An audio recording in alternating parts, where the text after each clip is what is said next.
Hippocrate, le père de la médecine, n'a-t-il pas dit aux malades que l'aliment soit ton seul remède et demandé aux médecins de guérir sans nuire?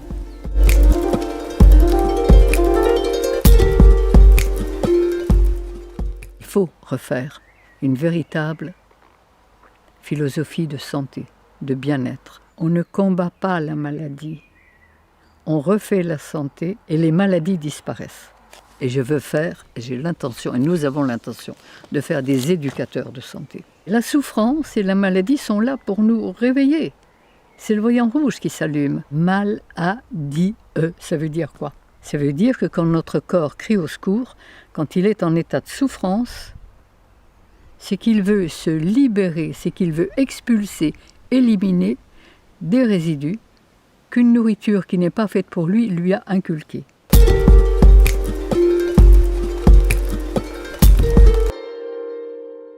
Commencer par donner à notre corps le carburant que son constructeur avait prévu pour son système digestif. On nous a toujours dit qu'on descendait du singe, des gorilles et des chimpanzés. Ils ont exactement le même système digestif que nous. Et ils se nourrissent de quoi? Sinon de cueillettes. Ils cueillent. Comme nous ne cueillons pratiquement plus, que nous mangeons des paquets, de la viande, enfin une nourriture complètement morte, eh bien automatiquement, on ne reçoit pas l'énergie dont on a besoin et on a besoin d'excitants. Mais avec ça, on s'empoisonne tous les jours un peu, tous les jours, sans s'en rendre compte.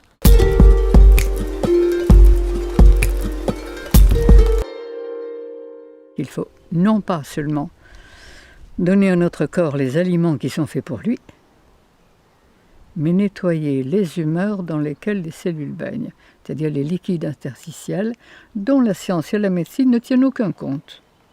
Sur un corps de 60 kg, il y a 40 litres de liquide. Sur ces 40 litres de liquide, on analyse 5 litres de sang, les urines, mais les 35 autres litres dans lesquels baignent les cellules, que les anciens appelaient les humeurs, pourtant ils n'étaient pas savants, mais ils savaient. Et ces liquides dans lesquels les cellules baignent, pas plus qu'il ne suffit de mettre des meubles propres dans une maison sale pour qu'elle soit habitable, mais qu'il faut aussi la nettoyer. Il ne suffit pas de donner à notre corps les aliments qui sont faits pour son système digestif, il faut aussi nettoyer les liquides dans lesquels ces cellules baignent. Pourquoi les hommes ont changé leur alimentation? Pourquoi ils ne sont pas restés cueilleurs et qu'ils sont devenus cueilleurs-chasseurs? Comme on n'avait plus suffisamment de fruits, on a cuit des céréales et des féculents, les fameux sucres lents. Seulement voilà, c'est que le foie humain n'est pas équipé pour transformer les sucres lents. Et que chaque digestion, je devrais dire chaque indigestion de sucre lent, va laisser des mucosités, des viscosités. Ce qu'on mouche, ce qu'on crache, ce sont des résidus de sucre lent. Et ces sucres lents, ces résidus vont passer dans la lymphe. J'appelle ça de la colle en termes de métier. Et il est certain que quand nos cellules bêtent dans la colle, elles ne peuvent pas fonctionner rapidement. En plus, ces viscosités vont calaminer tous les filtres, les reins, par exemple. Plus les cellules vont baigner dans un milieu empoisonné, plus elles vont demander, aimer, exiger le produit qui fabrique le poison dans lequel elles baignent. Et là, eh bien, on va aimer ou le fromage, ou la charcuterie, ou le jambon, ou la viande. On va en demander et on va être accro. Et on va fonctionner exactement comme un drogué alimentaire que nous sommes tous devenus, plus ou moins. Et quand je demande à quelqu'un de quoi vous n'avez pas envie de vous passer, je sais exactement le point de départ de tous ces problèmes. J'ai l'habitude de dire à tous mes consultants que je risque de les rendre malades pour les guérir. Parce que chaque fois que le corps veut expulser ses résidus, il faut l'aider à le faire.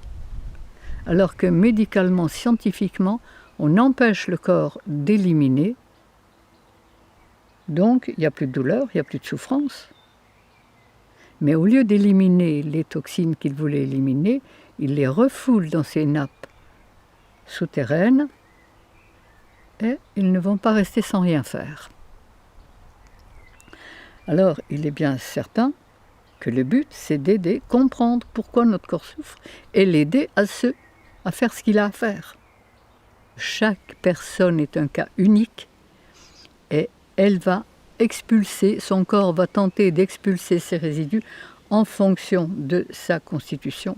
Plus il est fort, plus il va expulser violemment, plus il est fragile, moins il va pouvoir expulser, et plus ça sera long et difficile, en fonction du stock résiduel qu'il a accumulé.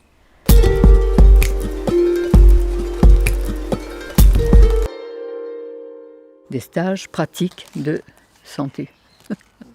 C'est-à-dire que le matin, je montre comment on peut se régaler avec une nourriture vivante. On goûte, on déguste, et l'après-midi, cours théorique sur comment entretenir, comment nettoyer les humeurs, comment les vitaliser, et il y a des tas de techniques, mais il y a des techniques de base. J'ai écrit un livre qui va sortir. Jusqu'à présent, personne n'en a voulu. Les éditeurs m'ont dit « Votre livre a l'étoffe d'un best-seller, Madame Grosjean, mais je ne peux pas le prendre. » Je suis consciente que je démonte tout le système.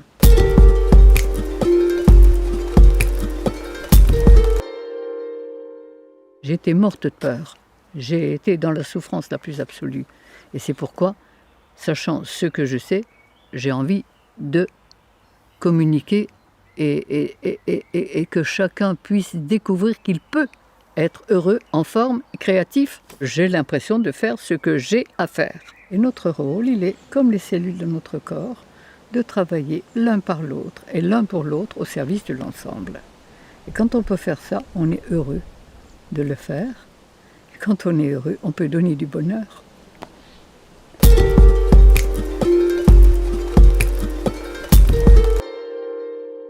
Je me suis rendu compte que toutes les maladies sont guérissables. Et quand je vois la transformation psychologique et émotionnelle de tous les gens qui ont changé d'alimentation, qui ont nettoyé leurs humeurs, c'est plus les mêmes.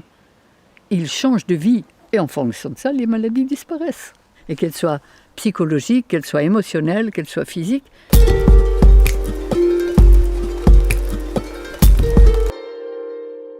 Mais la souffrance humaine, quand je vois toute la souffrance, quand je vois les maladies qu'on fabrique, quand j'entends et que je vois les noms de maladies, je respire abondamment. Mais ce n'est pas les maladies qu'il faut guérir. Vous soignez une maladie, médicalement, comme les médecins l'ont appris.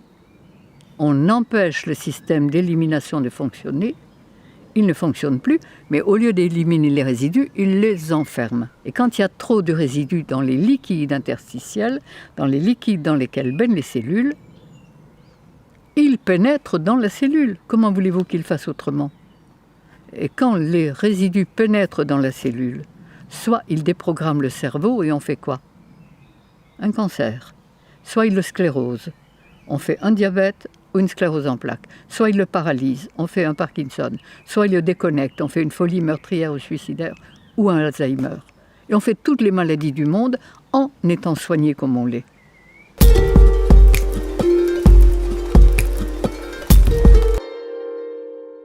Qu'est-ce que la faculté a appris aux médecins? À chercher ce qui ne va pas. À chercher dans la poubelle la mouche jaune, la mouche verte. Et à mettre un nom extraordinaire dessus, c'est très savant, et à prescrire des examens pour confirmer, ça fait marcher toute la boutique, et à prescrire des médicaments qui rendraient malade un bien portant et des opérations. Qu'est-ce que la médecine sait faire d'autre? La médecine allopathique. La médecine homéopathique est un peu moins pire, mais elle ne change pas le terrain. Je confirme que la faculté a appris aux médecins à éteindre les voyants rouges, à arrêter la souffrance, sans jamais se demander pourquoi ces voyants rouges se sont allumés, sans jamais se demander pourquoi on souffre. Donc, la faculté a fait du médecin, évidemment, il y a souffrance, on va se dépêcher d'arrêter la souffrance. Vous avez mal quelque part, on va mettre un grand nom. Si vous avez mal à gauche, ça sera une gauchite, à droite, ça sera une droitite. Ça coule par les sinus, c'est une sinusite. Ça, c'est la conjonctivite, ça, c'est l'otite. Par le vagin, c'est une vaginite.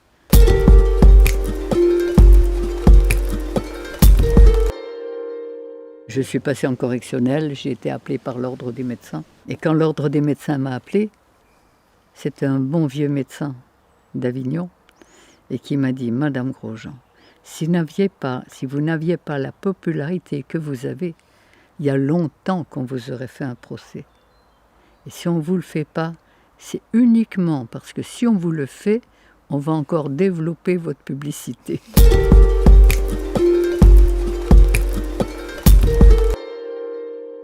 Eh bien, donner à notre corps les aliments que la nature a prévus pour son système digestif. Ensuite, chaque fois qu'il crie au secours, qu'il veut se nettoyer, l'aider à le faire. Et ça, la véritable médecine, elle est là. Aider notre corps à se nettoyer, pas l'empêcher de le faire. Manger des fruits, manger des légumes, étant donné qu'on est très acidifié, brûlé par l'acide, qui ont brûlé et détérioré nos minéraux. Les jus de légumes vont apporter de quoi reminéraliser. Et comme on ne mangerait pas assez de crudités, si on a un grand verre, 2 grands verres, 3 de jus de légumes en plus, on va reminéraliser. Mais les légumes n'apporteront pas ce que les fruits apportent. Les fruits, c'est l'énergie. Si vous voulez, on pourrait dire les fruits, c'est l'essence du moteur. Les légumes, les sels minéraux, c'est l'entretien de la carrosserie.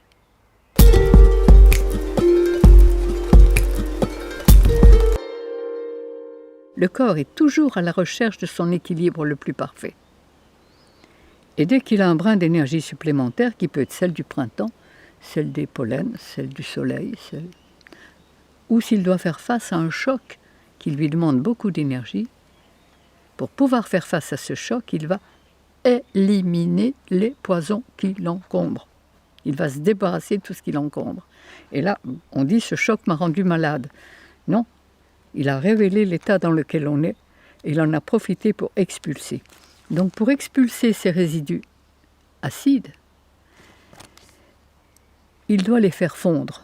Mais à ce moment-là, l'acide qui compose ces petits sels, ces petits cristaux, qui rongeaient, qui usaient,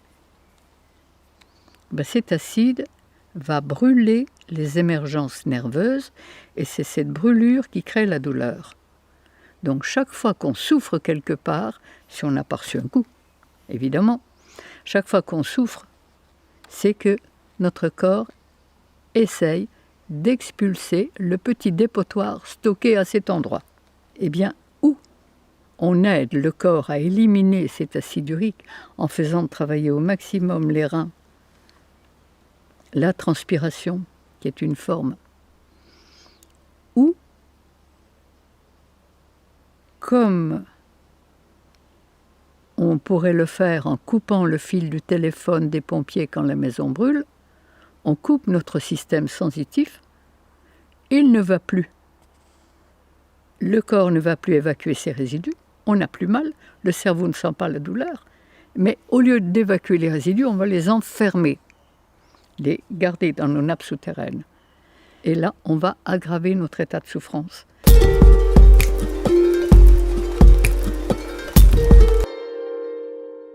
Il y a toutes les plantes nécessaires, les vrais médicaments. La pharmacie du bon Dieu, c'est les plantes.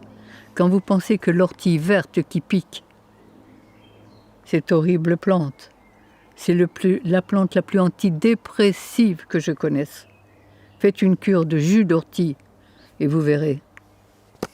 Le chardon-marie qui pique là, ça va décoller les viscosités. Les feuilles de ronce, ça va décoller les viscosités. Mais toutes les plantes sont là à portée de la main.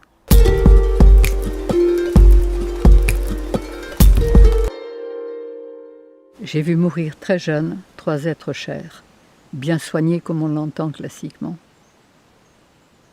Et là, perdre sa maman quand on a 4 petits frères et sœurs et qu'on a 15 ans, c'est pas très drôle. Et j'ai rencontré quelqu'un qui m'a dit « Mais il y a 2 médecines, une médecine de santé, une médecine de maladie. On a découvert, on a pratiqué. Mon mari et moi, on était mariés à l'époque. Et on s'est rendu compte qu'il y avait un autre chemin de vie. J'ai fait un doctorat en naturopathie il y a 60 ans. Et là, j'ai commencé à travailler, comme tous les naturopathes, avec une alimentation végétale, mais cuite. On n'avait pas encore compris l'essentiel. Puis, au bout de 15 ans de naturopathie, que l'on croyait évidemment qui nous avait déjà apporté beaucoup, eh bien, mon mari, qui avait de l'asthme depuis qu'il était enfant, et qui avait été beaucoup ventoliné et théophiliné, est mort d'une insuffisance cardiaque à 44 ans. Et ça a été l'élément qui m'a permis d'aller plus loin et de me dire que l'alimentation, c'était une chose, mais que ce n'était pas suffisant. Il y avait quelque chose qui nous avait échappé. Et quand on cherche, on trouve. Et j'ai trouvé un bout de chemin, puis un autre bout. Et puis, de bout en bout, j'ai rassemblé. Il y avait un autre chemin de vie, celui du respect des lois de la vie.